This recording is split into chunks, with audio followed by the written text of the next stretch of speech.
Yes, magandang araw mga kapatid, mga kabayan. Ito, kung pakinggan mo yung sasabihin ko ngayon, magbabago yung buhay mo. Ito yung final, ultimate instruction to change career. Really, I'm not joking. Really, it will change your career. It will change your life. Paano? Mag-umpisa tayo sa simpleng bagay, kasi hindi ka naman pwede mag-career change kung nasa taas ka ng posisyon. Yung mga mababang posisyon lang, katulad ng sabihin natin cashier. Okay? Cashier. Pag cashier ikaw, araw-araw dyan ka lang, balik-balik ka lang sa kaha, magbibilang ng pera, ng mga product, magbibigay ng barya ng sukli sa customer. Ngayon, yung gagawin mo kung gusto mo ng career change, wala naman sigurong makukulong kung hindi ka naman makukulong kung gusto mo magpalit. Kunyari, nagtatrabaho ka sa supermarket. Alam mo yung trabaho ng sales supervisor, diba? Alam mo, naintindihan mo, gumagawa ng order, gumagawa ng sales report. So, kung gusto mo mag-change ng career, pag nag-apply ka sa susunod mong trabaho, huwag mong ilagay cashier. Trust me. Kung cashier ka pa rin, bagsak mo, cashier ka rin din doon sa kabila. Ilagay mo sales. Bahala ka kung anong sales. Sales supervisor, sales representative. Basta, yung trabaho ng sales supervisor or sales representative, intindihin mo. Tapos i-research mo sa internet.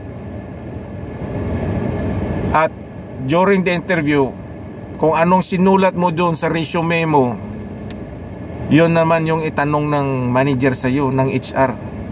Masagot mo yung lahat, tapos bagong career ka na. Hindi ka na babalik doon sa dati mong cashier na konti yung sahod. I don't know, kung maniwala ka sa akin, you will be in a good position. But ito yung sikreto ng mga successful person. Pag nag-apply yan ng trabaho, hindi yan nag-apply na kung dati kang cashier, cashier pa rin. Ang apply mo yung next level ng posisyon. Okay? Ito pa, isang example. Isang kabayan, gusto yan ng malaking sahod. Sabi ko, anong trabaho mo, kabayan? Waitress sa kapihan.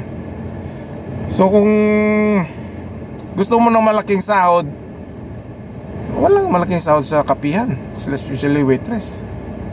Dito sa Dubai, yung sahod dito sa coffee shop 1,000.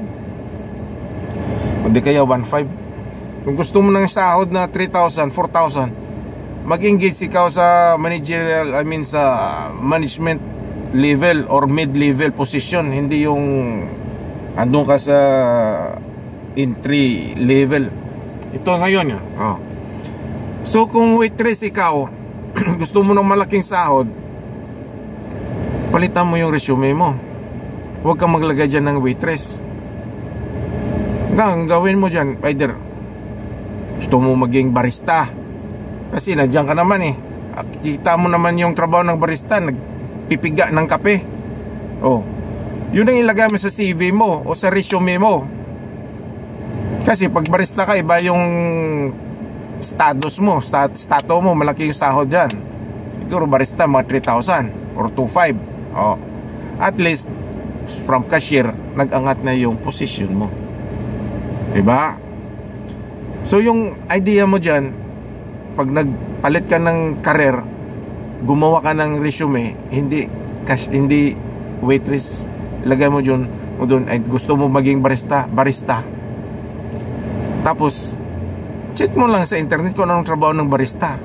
Pag na-check mo na sa internet, ilista mo lahat, pag-aralan mo, intindihin mo. Kasi yun ang itatanong sa iyo, ano bang trabaho ng barista? Ilang taon ka na nagtrabaho sa coffee shop. So pag nasagot mo yan lahat, what do you think? Diba?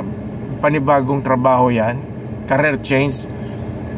So lahat ng trabaho pwede mong pwede ka magpalit ng career change basta gamitin mo lang yung utak mo. At saka sa ngayong sitwasyon, sa ngayong era, mayroon na tayong internet. Lahat nakalagay niyan sa internet eh.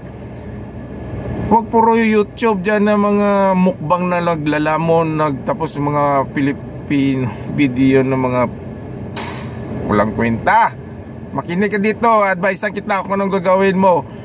Magpapalit ka ng career, magbabago yung buhay mo. Ano pa, marami kang pwedeng gawin. Ito pa, kunyari driver ikaw, ba?